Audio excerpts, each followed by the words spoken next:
Welcome. Module 1 को continue करेंगे हम लोग और लास्ट के कुछ टॉपिक्स देखेंगे। तो आज का हमारा पहला टॉपिक है कंप्रेसिबिलिटी। कंप्रेसिबिलिटी क्या है कि ये फ्लूइड का एक एबिलिटी है जिसमें फ्लूइड अपने जो वॉल्यूम है, ठीक है, वॉल्यूम और डेंसिटी में जो चेंज कर सकता है सब्जेक्ट टू एक्सटर्नल प्रेशर। ये जो फ्लूइड का प्रॉपर्टी होता है इसको हम लोग कहते हैं कंप्रेसिबिलिटी। ओके, सपोज ये फ्लूइड है इसमें। ओके, इस पे एक पिस्टन लगा हुआ है इस तरह।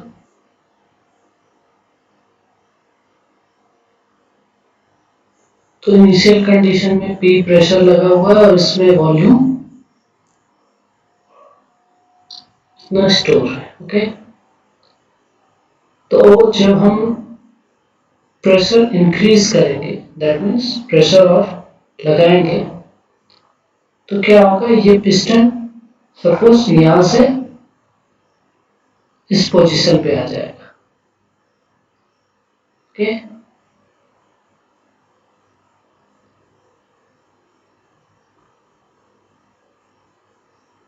इस पोजीशन पे आ जाएगा।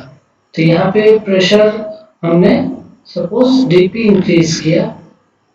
ओके, तो उसके कारण यहाँ पे वॉल्यूम में क्या चेंज आ जा रहा है,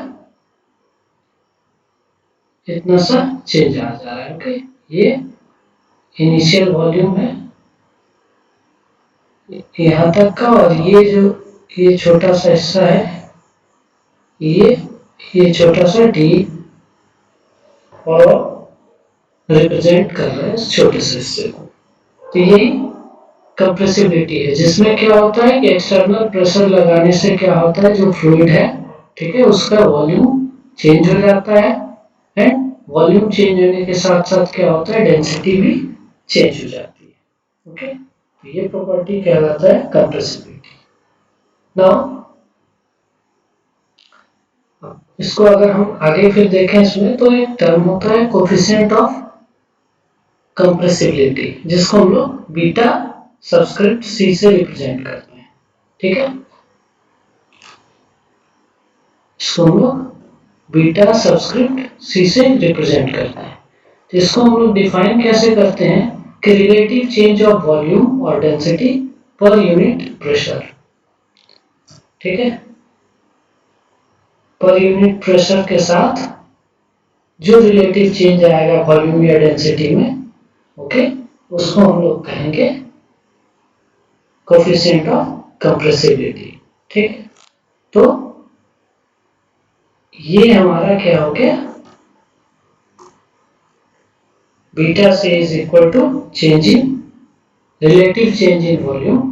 ओके, रिलेटिव चेंज यहां हम कह रहे हैं, ठीक है, यहाँ टर्म यूज कर रहे हैं रिलेटिव चेंज, इसलिए हम लोग क्या कर रहे हैं, जो हमारा वॉल्यूम में चेंज आया वो डिवाइडेड बाय ओरिजिनल वॉल्यूम है। ओके, तो relative change in volume per unit pressure, जो प्रेशर में चेंज आया, यहाँ पे रिलेटिव चेंज, रिलेटिव प्रेशर की बात नहीं हो रही है, यहाँ पे प्रेशर में जो चेंज आया, तो इसलिए डीपी। ओके, एंड नेगेटिव इसलिए क्योंकि ये क्या हो रहा है, डिक्रीज हो रहा है। ठीक है, वॉल्यूम क्या हो रहा है, डिक्रीज हो रहा है, इसलिए यहाँ पे नेगेटिव सिंबल है। ठीक है,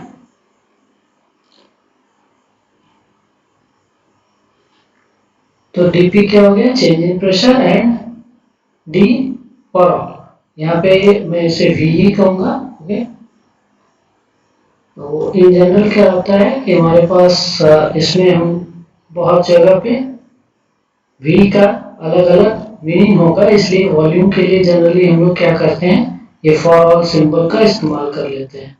ठीक है, तो change in volume for all of the fluid. Okay, let's call इस फॉर ऑल को हम लोग सिंप्लिसिटी के लिए वी ही कहते जाएंगे। ओके, सिंप्लिसिटी के लिए, for simplicity. Because bar bar for all बोलना थोड़ा लेंथी हो जाता है।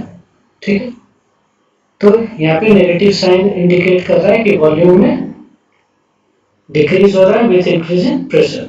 ओके, तो ये क्या है, कोफिशिएंट ऑफ कंप्रेसिबिलिटी। बट जब हम जो प्रैक्टिस या प्रैक्टिकल बात होती है, जब प्रैक्टिकल बात होती है, ठीक है, तो हम लोग क्या करते हैं, जनरली टर्म यूज करते हैं bulk bulk modulus of elasticity. Okay, in general हम लोग यूज करते हैं बल्क मॉडुलस ऑफ इलास्टिसिटी, बहुत ज्यादा यूज करते हैं। ठीक है, क्या रिप्रेजेंट करने के लिए, तो जो भी कंप्रेसिबिलिटी इफेक्ट्स हैं, ठीक है, उसको हम लोग शो करने के लिए जनरली क्या करते हैं, bulk modulus of elasticity use करते हैं। बल्क मॉडुलस ऑफ इलास्टिसिटी, इसको हम लोग के से रिप्रेजेंट करते हैं। ठीक है, कहीं पे के से करते हैं, कहीं पे ई से भी करते हैं, but generally modulus of elasticity जो होता है वो हम लोग ई से रिप्रेजेंट करते हैं, ऐसा पढ़ा होगा आपने। ओके, सॉलिड मैकेनिक्स या मैकेनिक्स ऑफ सॉलिड, उसमें पढ़ा होगा। ठीक है, वहां पे हम लोग मॉडुलस ऑफ इलास्टिसिटी के लिए ई यूज कर रहे होते हैं। ठीक है, तो हम लोग यहाँ पे के ही यूज करेंगे। ठीक है, बट दोनों यूज कर सकते हैं। ठीक है, किसी बुक में आप पढ़ेंगे तो वहां पे bulk modulus of elasticity fluid में ई भी इस्तेमाल कर रहे हैं, कहीं पे के ही कर रहे हैं। ठीक है, लेकिन कोई कंफ्यूजन ना हो इसके लिए हम भी क्या करेंगे, के ही इस्तेमाल करेंगे। ओके, तो ये बल्क मॉडुलस ऑफ इलास्टिसिटी क्या है, ये है reciprocal of compressibility. Okay, compressibility जब हम केवल कह रहे हैं तो इसका मतलब कोफिशिएंट ऑफ कंप्रेसिबिलिटी हुआ। तो कोफिशिएंट ऑफ कंप्रेसिबिलिटी का रेसिप्रोकल है बल्क मॉडुलस ऑफ इलास्टिसिटी, जिसका इस्तेमाल हम लोग ज्यादातर कंप्रेसिबिलिटी इफेक्ट्स को रिप्रेजेंट करने में करते हैं। ठीक है, तो इसको अगर हम लिखना चाहें तो के इक्वल टू क्या हो जाएगा, 1 beta C. Okay, that means K is equal to 1/बीटा C is equal to dp upon minus da by dv by v। Okay, तो ये हमारा बल्क मॉडुलस ऑफ इलास्टिसिटी हो गया। ठीक है, ये पैरामीटर k जो है ये रिप्रेजेंट क्या करता है, compressive stress per unit volumetric strain. Okay, volumetric strain यानी जो change in volume by original volume. Okay, ये क्या, ये जो डिनोमिनेटर पार्ट है ये क्या कर रहा है, change in volume by original volume represent कर रहा है। दैट मीन्स ये क्या कर रहा है, वॉल्यूमेट्रिक स्ट्रेन को रिप्रेजेंट कर रहा है, और ये कंप्रेसिव स्ट्रेस। ओके, नाउ इसकी यूनिट्स अगर देखने जाए तो ये वॉल्यूम वॉल्यूम है, तो ये डायमेंशनलेस हो गया, और ये स्ट्रेस है। ठीक है, तो स्ट्रेस का जो यूनिट होता है, प्रेशर और स्ट्रेस दोनों का यूनिट सेम ही होता है, न्यूटन पर metre square which is equal to pascal. Okay, अगर हम बात करें परफेक्ट गैस की, तो परफेक्ट गैस के केसेस में K is equal to P होता है। और आइसोथर्मल प्रोसेस, आइसोथर्मल प्रोसेस मतलब जिस प्रोसेस में टेम्परेचर क्या है, एक जैसा है, टेम्परेचर में चेंज ना हो। ओके, एंड देन अगेन हमारे पास एक दूसरा है K equal to Kp for isentropic process. Okay, ठीक है, आइसेंट्रोपिक प्रोसेस क्या होता है कि जिसमें फ्रिक्शन ना हो। ठीक है, विदाउट फ्रिक्शन। आइसेंट्रोपिक क्या हो गया, विदाउट फ्रिक्शन। ओके, और विदाउट हीट ट्रांसफर। ओके, तो यहाँ पे क्या, अगर हम इसको लिखें तो ये हमारा क्या हो गया, एट कांस्टेंट टेम्परेचर। ठीक है, ये हमारा हो गया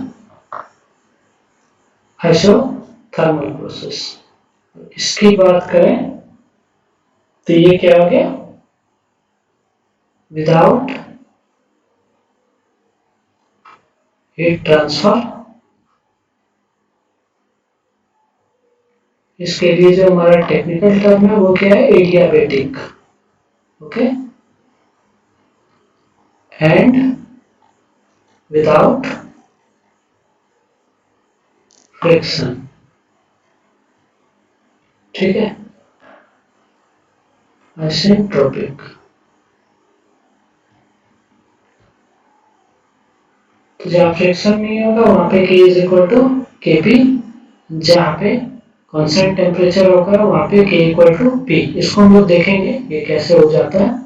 ठीक है, यहाँ पे ये जो स्मॉल k है ये क्या रिप्रेजेंट करता है, ratio of specific heat at constant pressure to that at constant volume, यानी स्पेसिफिक हीट का कांस्टेंट प्रेशर पे जो वैल्यू है डिवाइडेड बाय स्पेसिफिक हीट का कांस्टेंट वॉल्यूम पे जो वैल्यू है। ओके, तो यहाँ पे इसीलिए हम लोग क्या देखते हैं कि स्पेसिफिक हीट के साथ यहाँ पे सबस्क्रिप्ट P लगा हुआ है प्रेशर के लिए, कि कांस्टेंट प्रेशर पे स्पेसिफिक हीट की वैल्यू क्या हो, एंड कांस्टेंट वॉल्यूम पे स्पेसिफिक हीट की वैल्यू क्या है। ठीक है, एंड ये P हमारा क्या है, एब्सोल्यूट प्रेशर। तो इसको हम लोग आगे समझ लेंगे। ठीक है, ये कैसे हो जाता है। ओके, तो वैल्यू ऑफ K, ये जो हमारा बल्क मॉडुलस ऑफ इलास्टिसिटी है। ठीक है, ये क्या है, लिक्विड्स के केस में इसकी वैल्यू क्या होती है, हाई होती है compare to gases. Okay, gas के कंपैरिजन में इनकी वैल्यू हाई होती है। ठीक है,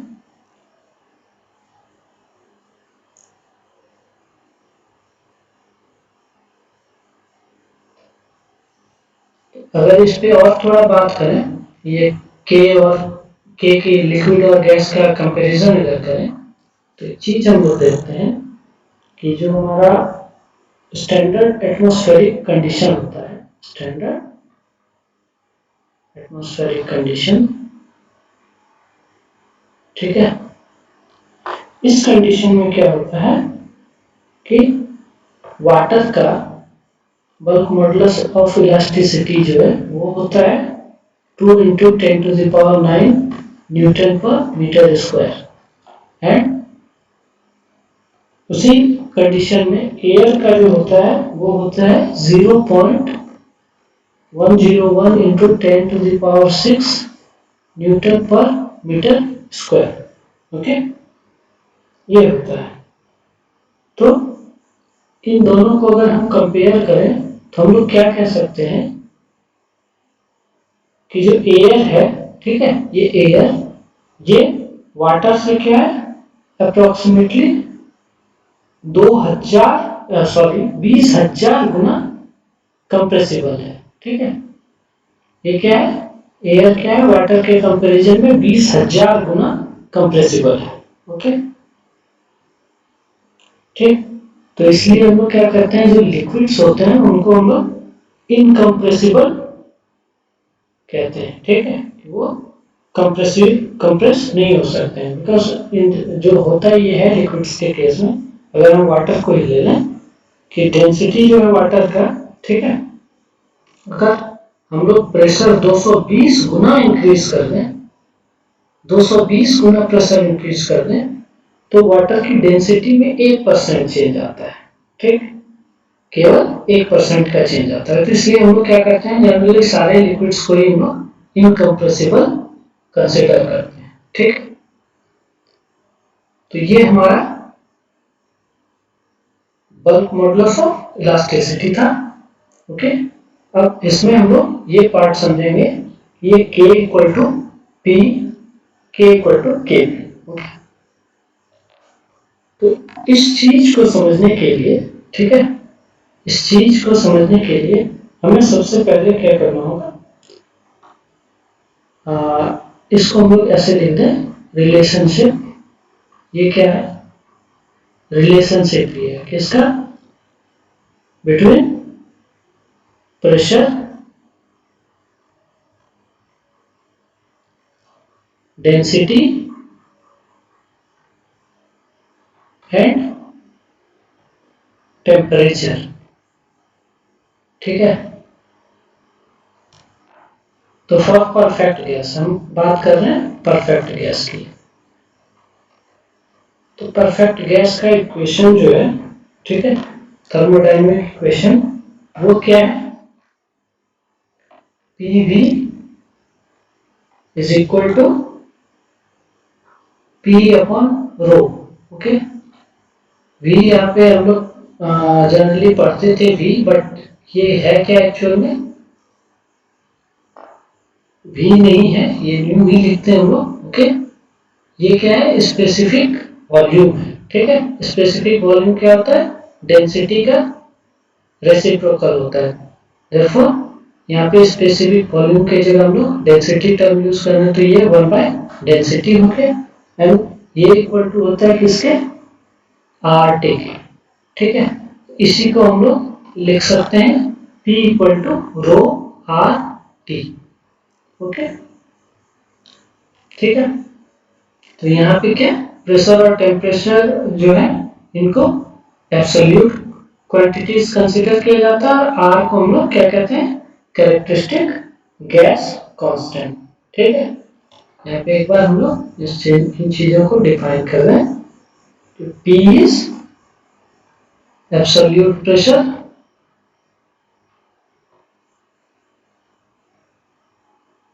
okay, this is equal to 1 by rho, ये क्या है, स्पेसिफिक वॉल्यूम, ऑलरेडी हम पढ़ चुके हैं इसको। Okay, T is absolute temperature in Kelvin। ठीक है, तो केल्विन में मतलब 273 plus whatever degree Celsius, and R is characteristic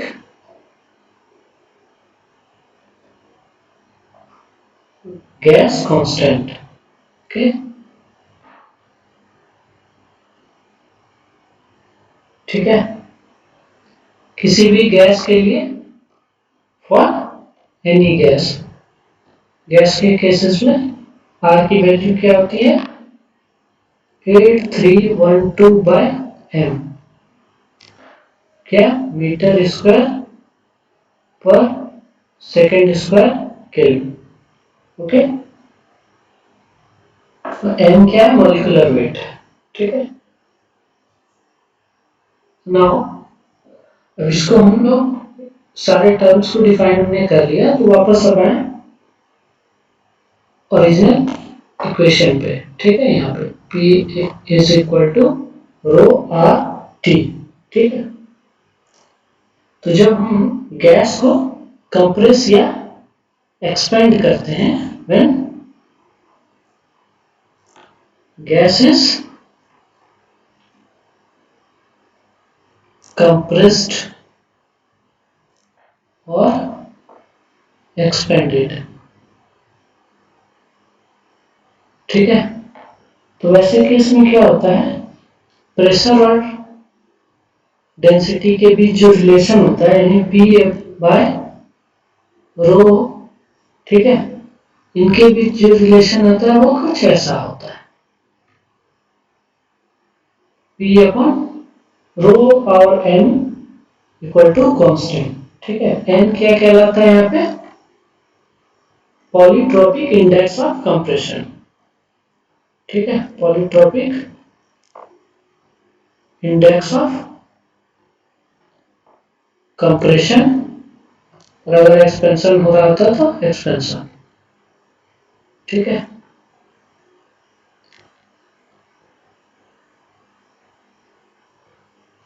okay,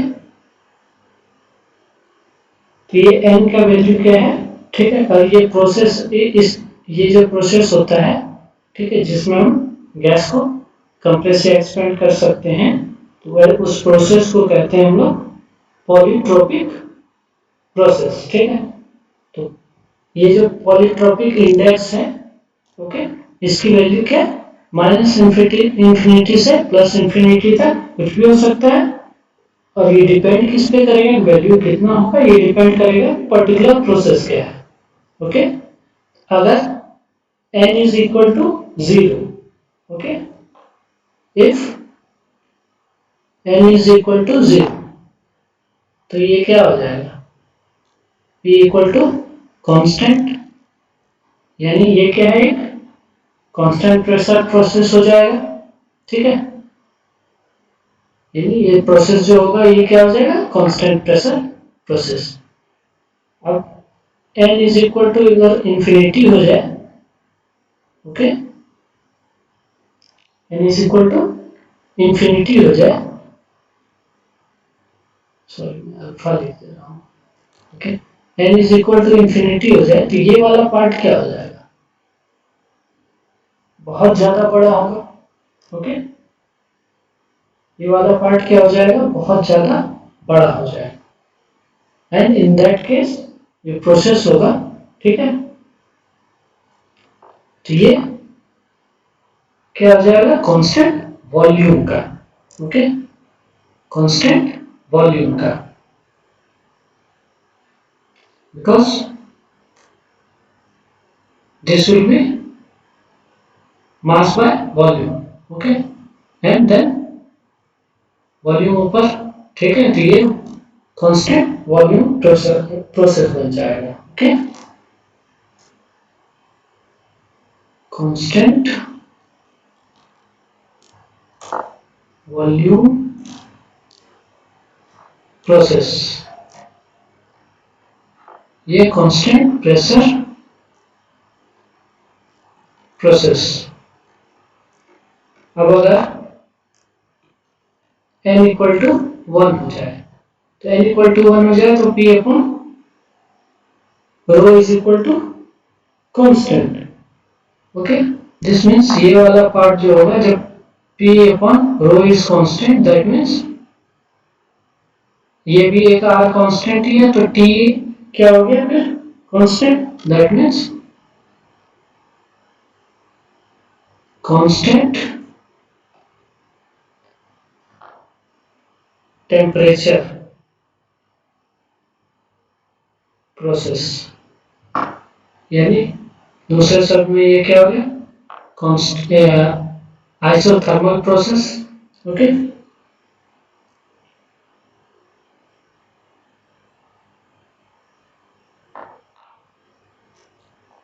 Now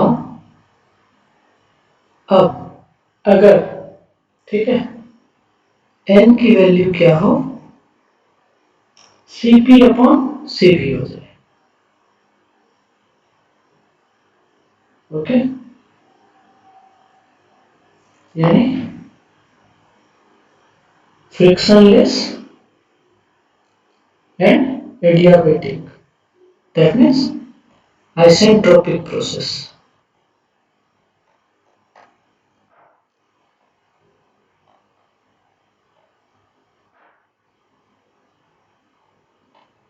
frictionless and adiabatic ठीक है तो ये एडियाबेटिक प्रोसेस हो जाएगा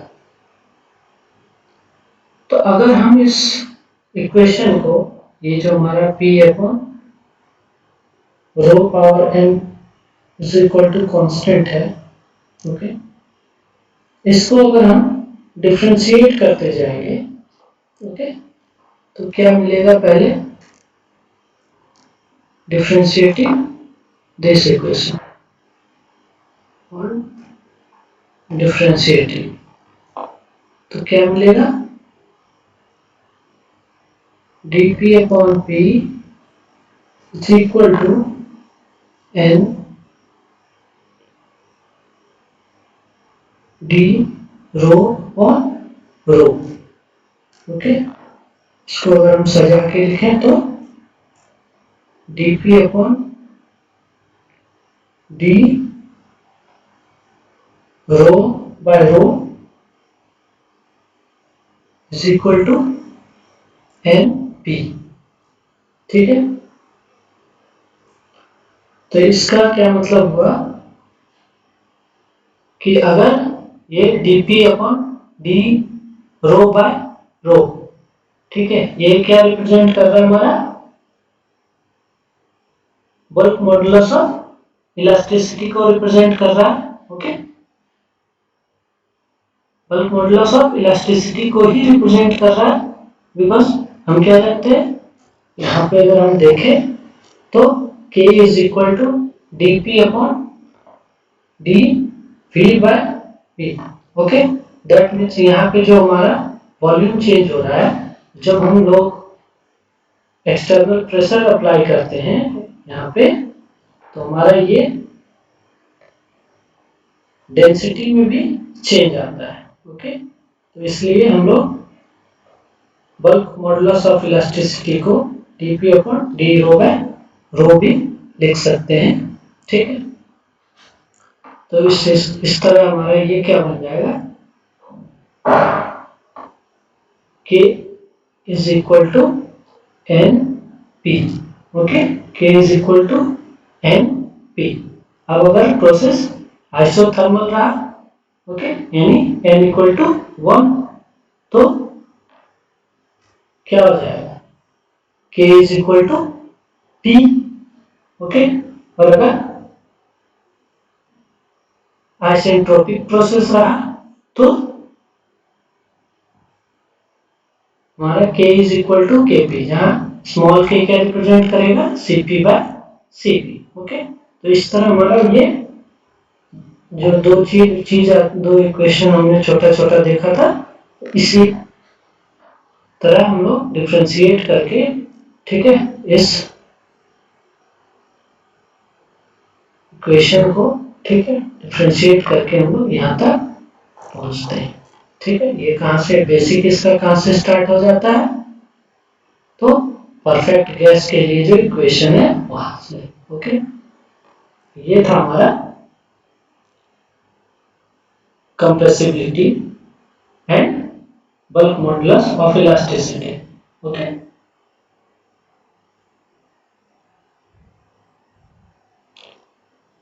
अगर इसमें हम थोड़ा और बात करें तो फ्लूइड्स में जो है साउंड जो ट्रेवल करता है उसकी वजह भी क्या होती है कंप्रेसिबिलिटी। ओके, कंप्रेसिबिलिटी के कारण ही क्या होता है, जो भी हमारा फ्लूइड है उसका जो मीडियम जो है, ठीक है, उसकी कंप्रेसिबिलिटी के कारण ही साउंड उसमें ट्रेवल करता है। ठीक है, वेलोसिटी ऑफ प्रोपगेशन जो है,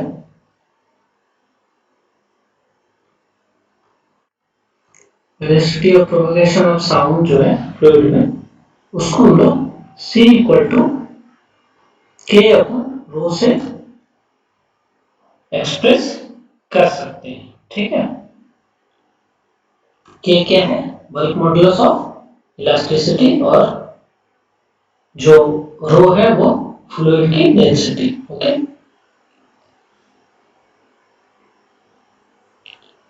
फर्दर जो हमारा इसमें अंतिम टॉपिक है वो है वेपर प्रेशर। ठीक है, तो वेपर प्रेशर क्या है कि वह प्रेशर जिस पे लिक्विड बॉइल करता है और अपने ही वेपर से इक्विलिब्रियम में रहता है। ठीक है, जिस पे क्या होता है वह प्रेशर जिस पे लिक्विड बॉइल कर जाता है और बॉइल करने के साथ ही अपने ही वेपर के साथ इक्विलिब्रियम में रहता है। ठीक है, तो इसको अगर हम और तरीके से समझना चाहें तो क्या होता है कि अगर हम किसी कंटेनर में कोई लिक्विड रख दें, ठीक है, कोई लिक्विड रख दें, तो वो लिक्विड क्या होता है खुद ब खुद एवापोरेट हो जाता है। ठीक है। अगर हम लिक्विड को एटमॉस्फेयर में ओपन छोड़ दें तो वो खुद ब खुद एवापोरेट हो जाता है। ठीक, तो होता है क्या है कि जो वेपर मॉलिक्यूल्स हैं, ओके, वो क्या करते हैं, एक पार्शियल प्रेशर स्पेस पे लगाते हैं। ठीक है, ये प्रेशर क्या कहलाता है, हमारा वेपर प्रेशर। ओके, तो कई लिक्विड फ्लो सिचुएशंस होते हैं, जैसे कि हाइड्रोलिक मशीन्स हो गए या किसी कंस्ट्रक्टेड यानी बहुत ही संकीर्ण पैसेज है। ठीक है, उसमें क्या होता है, लो प्रेशर, ठीक है, वेपर प्रेशर अराइज हो सकता है। ठीक, तो जब ऐसा होता है तो क्या होता है, liquid flashes vapour into vapour, यानी लिक्विड क्या है, अचानक से वेपर में कन्वर्ट हो जाता है। ओके, और उसके कारण क्या होता है, एक बहुत ही रैपिड, बहुत ही तेज गति से कैविटी क्रिएट होती है। कैविटी यानी खालीपन। तो ये कहलाते, ये जो फेनोमेना होता है ये कहलाता है कैविटेशन। ओके, इसको अगर हम देखना प्रैक्टिकली करना चाहें, ठीक है, तो किसी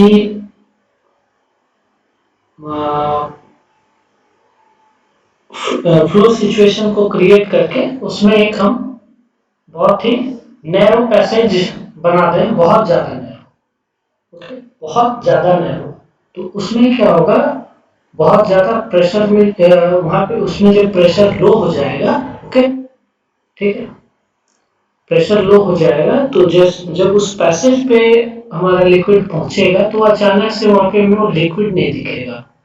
ओके, वो वेपर फॉर्म में कन्वर्ट हो जाता है। ठीक, और उस जगह जो है खालीपन एक क्रिएट हो जाता है।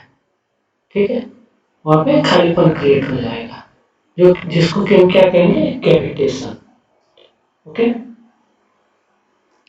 वेपर प्रेशर और कैविटेशन जुड़े हुए हैं एक दूसरे से। ओके, तो वेपर प्रेशर जो है किसी भी लिक्विड का डिपेंड करता है टेम्परेचर कितना है, और टेम्परेचर के साथ वो नॉन लीनियरली इंक्रीज होता है। ओके, टेम्परेचर के साथ नॉन लीनियरली इंक्रीज होता है। अगर हम बात करें वाटर की, तो 20 डिग्री सेल्सियस पे, ठीक है, वाटर का वेपर प्रेशर कितना होता है, 2.3 किलो पास्कल, जो कि इक्विवेलेंट है 0.24 मीटर वेपर प्रेशर हेड के। सबसे ये मरकरी जो हमारा है, इसका बहुत ही कम वेपर प्रेशर होता है, इसलिए क्या होता है, ये बैरोमीटर में हम लोग इसको यूज करते हैं। ठीक है, एक्सीलेंट लिक्विड है बैरोमीटर में यूज होने के लिए। ठीक है, क्योंकि बहुत कम वेपर प्रेशर होने के कारण क्या होता है, ये उस सिचुएशन में एवापोरेट नहीं होता है तुरंत। ओके, इसलिए हम लोग बैरोमीटर में इसको यूज करते हैं। तो इस तरह ये हमारा मॉड्यूल 1 का सारा बेसिक कंप्लीट हो गया। ओके, अगले लेक्चर में हम लोग प्रॉब्लम्स देखेंगे। ठीक है, बेस्ड ऑन थ्योरी हम प्रॉब्लम्स देखेंगे एंड फर्दर कुछ गेट से रिलेटेड प्रॉब्लम्स भी डील करेंगे।